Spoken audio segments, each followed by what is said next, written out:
Hey everyone, today I'll show you how to turn your TikTok profile into growth funnel using a free link in bio tools. Let's get started. First, you need to choose a link in bio tool. Pick a tool like a Linktree, a Beacon, or Koji, and this let you add a multiple links, perfect for promoting YouTube, products, or sign up forms.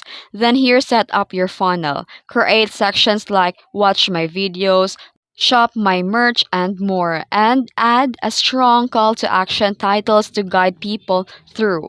And copy your link in bio URL and paste it into your TikTok profile bio. And use a caption like link in bio for more details to direct viewers there from your videos. And that's how you build a simple TikTok growth funnel.